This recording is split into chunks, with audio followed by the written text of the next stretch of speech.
So hello everyone.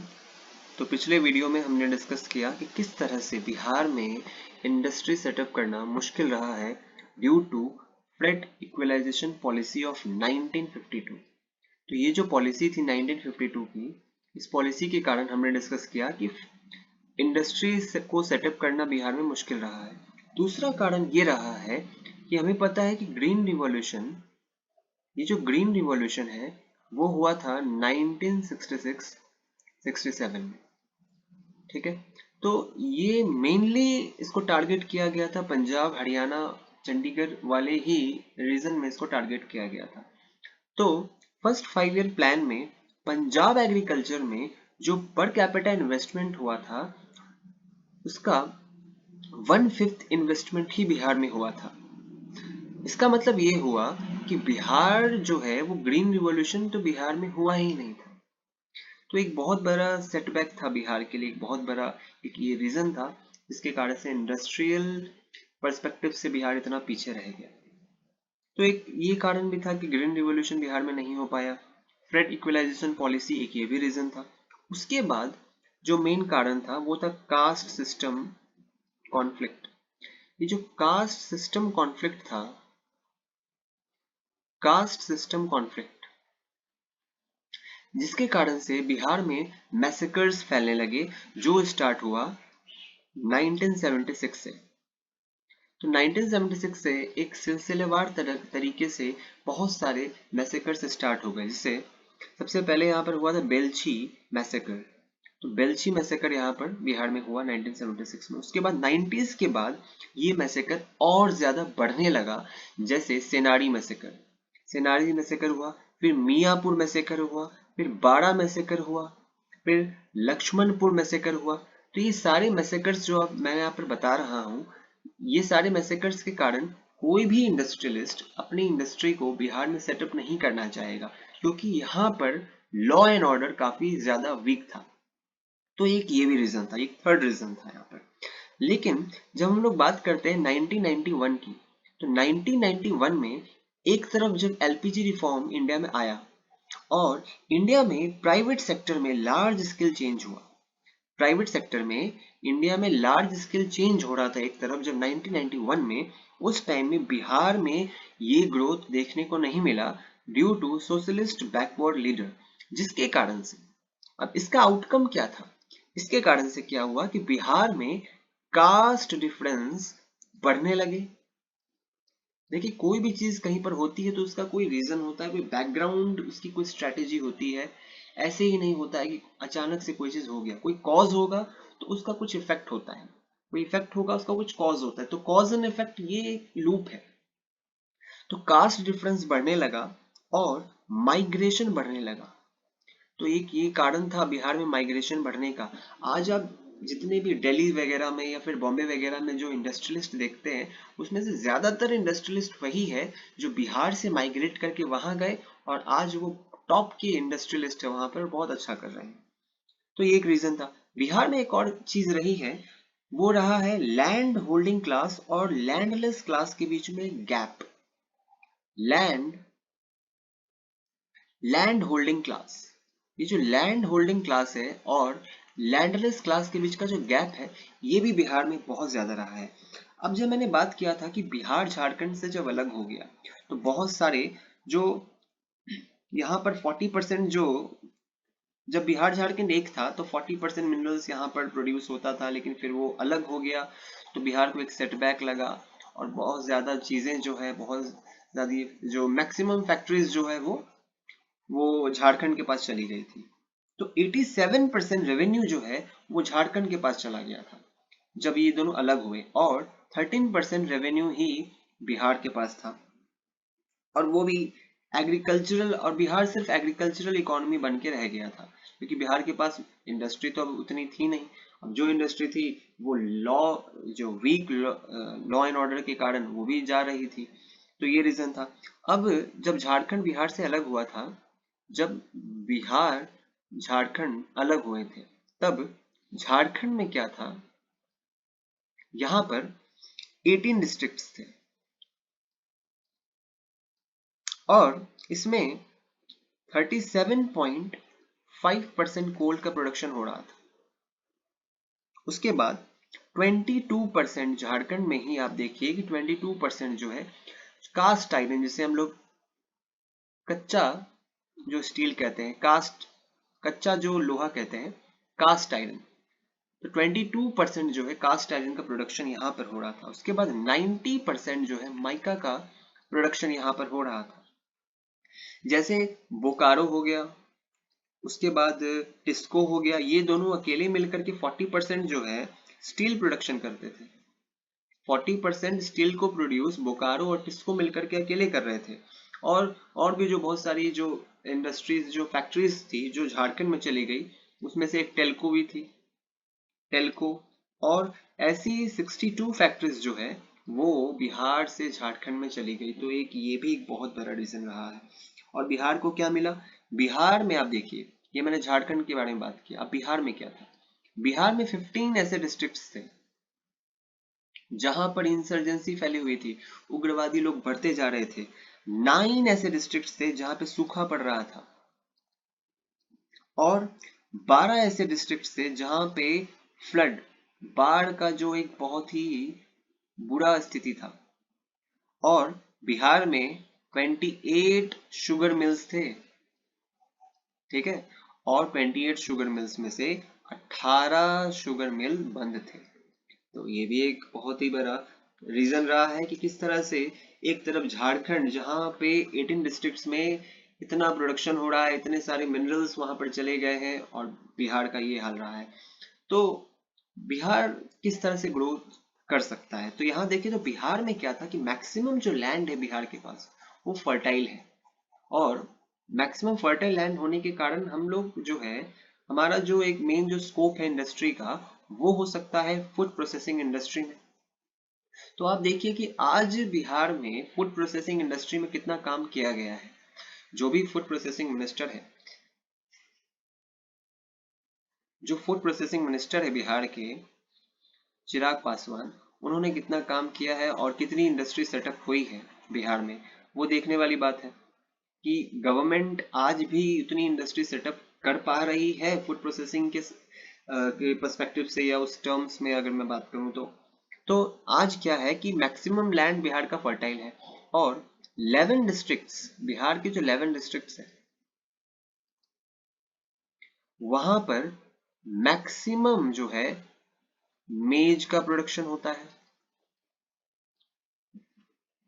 आप देखिए किस तरह से बिहार फूड प्रोसेसिंग इंडस्ट्री में एक्सेल कर सकता है, वो मैं यहाँ बताने की कोशिश कर रहा हूँ पहले। तो 11 डिस्ट्रिक्ट्स ऐसे हैं जहाँ पर मैक्सिमम मेज का प्रोडक्शन होता है। उसके बाद बिहार का एक मखाना का ग्रोथ मैक्सिमम है यहाँ पर, बिहार में मखाना का ग्रोथ बहुत ज्यादा होता है। तो या इसके लिए हम लोग क्या कर सकते हैं? तो मखाना के लिए हम लोग एक सेपरेट फूड प्रोसेसिंग इंडस्ट्री को सेटअप कर सकते हैं। उसके बाद नॉर्थ बिहार में आप देखेंगे कि लीची का प्रोडक्शन काफी अच्छा होता है, तो इसमें भी हम लोग बहुत अच्छा कुछ सेपरेट इंडस्ट्री सेटअप कर सकते हैं। उसके बाद बिहार में क्या है, तो मैंगोज की काफी वेराइटीज मिलती है, बनानास की काफी वेराइटीज मिलती है बिहार में। और यहाँ हम लोग क्या कर सकते हैं, रोस्टेड ग्राम्स के लिए, ये जो रोस्टेड रोस्टेड ग्राम्स के लिए हम लोग यहाँ पर एक इंडिपेंडेंट इंडस्ट्री को भी सेटअप कर सकते हैं। मतलब कुल मिला के बात यह है कि नॉर्थ इंडिया में क्योंकि लैंड काफी फर्टाइल है, तो फूड प्रोसेसिंग इंडस्ट्री में बिहार के पास काफी अच्छा स्कोप है। लेकिन यहाँ पर बात क्या है कि रॉ मटेरियल की कमी है बिहार में। तो रॉ मटेरियल की कमी है, तो हम लोग बड़ी इंडस्ट्रीज को अचानक से नहीं सेटअप कर सकते, तुरंत नहीं कर सकते। तो क्या हम लोग स्मॉल एग्रो प्रोसेसिंग इंडस्ट्री या एग्रो बेस्ड इंडस्ट्री को सेटअप कर सकते हैं? वो तो लगाया जा सकता है। क्योंकि बिहार में क्या है कि अगर कोई फार्मर है और वो कैपिटल इंटेंसिव फार्मर, वो जो फार्मर है वो कैपिटल इंटेंसिव फार्म क्रिएट करना चाह रहा है, तो उसके लिए बिहार, उसमें चाहिए ये कि गवर्नमेंट का इंटरवेंशन होना चाहिए, कि गवर्नमेंट उस फार्मर को सपोर्ट करे। अगर कोई फार्मर हिम्मत करके कैपिटल इंटेंसिव फार्म क्रिएट करना चाह रहा है और गवर्नमेंट का उस पर सपोर्ट नहीं है, तो वो फिर करेगा ही नहीं, क्योंकि वो तो चलेगी ही नहीं। जैसे गवर्नमेंट क्या कर सकती है कि मिड डे मील में फार्मर्स के जो ये जो कैपिटल इंटेंसिव फार्म है उसको इनकॉर्पोरेट कर सकती है। तो गवर्नमेंट को ये पॉलिसीज और ये इनिशिएटिव्स अभी कर भी रही है और भी ज्यादा गवर्नमेंट को करना चाहिए। तो अब इसमें है क्या कि अभी पिछले कुछ सालों में गवर्नमेंट ने कितना अपने बजट का कितना पैसा एलोकेट किया है इंडस्ट्रीज पर, तो वो देखें हम लोग। तो बिल्डिंग कंस्ट्रक्शन और रोड कंस्ट्रक्शन में आप देखेंगे तो यहाँ पर 13.78 जो है, इतना पैसा था, 13.78% जो है बजट का, इतना पैसा जो है बिल्डिंग और रोड कंस्ट्रक्शन में इन्वेस्ट किया गया है। और इंडस्ट्रियल ग्रोथ में बजट का एलोकेशन कितना है, वो लेस देन 1% है। अगर मैं बात करूं इंडस्ट्रियल ग्रोथ में बिहार सरकार ने आने पिछले 10 सालों में कितना बजट का पैसा एलोकेट किया है, वो लेस देन 1% है, 1% से भी काफी कम है। और 23-24 के बजट के हिसाब से वो रहा है 0.62%। 2023-24 के बजट के हिसाब से जो इंडस्ट्रियल ग्रोथ में जो बिहार सरकार का जो बजट एलोकेशन है उसमें इंडस्ट्रियल ग्रोथ में 0.62% ही दिया गया है। तो अब मेन जो कारण इसमें बताया जाता है कि बिहार के पास जो पोर्ट कनेक्टिविटी नहीं है, तो पोर्ट कनेक्ट, क्योंकि बिहार एक लैंडलॉक्ड स्टेट है तो पोर्ट कनेक्टिविटी नहीं है। तो पोर्ट कनेक्टिविटी तो हरियाणा के पास भी नहीं है, पंजाब के पास भी नहीं है, लेकिन आप देखेंगे वहाँ पे बहुत बड़ी बड़ी इंडस्ट्रीज है, बहुत बड़ी बड़ी फैक्ट्रीज है और बहुत ज़्यादा वो लोग एक्सेल कर रहे हैं। उसका एक रीज़न हम लोग कह सकते हैं ग्रीन रिवॉल्यूशन रहा है, और बिहार ग्रीन रिवॉल्यूशन से छूट चुका है। वहाँ ग्रीन रिवॉल्यूशन नहीं हुआ, हुआ भी तो 1/5 हुआ, तो बहुत नॉमिनल हुआ, उसका उतना फायदा देखने को मिला नहीं। तो पोर्ट कनेक्टिविटी तो हरियाणा के पास भी नहीं है, लेकिन आज हम देखते हैं कि हरियाणा जो one of the largest automobile hub बन चुका है। हरियाणा जो है, अगर मैं बात करूं हरियाणा की, तो हरियाणा जो है one of the largest automobile hub बन चुका है। और बिहार से क्या है, जो नियरेस्ट पोर्ट है, बिहार से जो नियरेस्ट पोर्ट है वो है 700 किलोमीटर की दूरी पर है, जो है हल्दिया। तो क्या बिहार में कोई भी इंडस्ट्री सेटअप करना उतना मुश्किल है? अगर हम एक प्रॉपर रोड मैप तैयार कर ले और अपने पूरे स्ट्रैटेजी को अच्छे तरह से इम्प्लीमेंट करें तो हम लोग ये कर सकते हैं, मतलब गवर्नमेंट ये कर सकती है। वो किस तरह से कर सकती है कि सबसे पहले हल्दिया जो 700 किलोमीटर दूर है, लेकिन अगर मैं बात करूं 1986 1986 में नेशनल वाटरवे लिंक प्रोजेक्ट के तहत, नेशनल वाटरवे लिंक्ड प्रोजेक्ट जो था, इसमें हल्दिया को जो है, इस हल्दिया को जोड़ा गया था इलाहाबाद, जो आज प्रयागराज बन चुका है, उससे जोड़ा गया। और उसका रास्ता जाता है वाया बिहार, वो बिहार होते हुए ही जाता है। तो बिहार को तो अच्छी कनेक्टिविटी मिली हुई है कि स्पोर्ट से काफी अच्छे तरह से कनेक्ट हो सकता है। तो ये रहा है। तो बिहार के पास वाटर रिसोर्स की कमी नहीं है, वाटर रिसोर्स है बिहार के पास। देखिए बिहार के पास क्या क्या चीज है।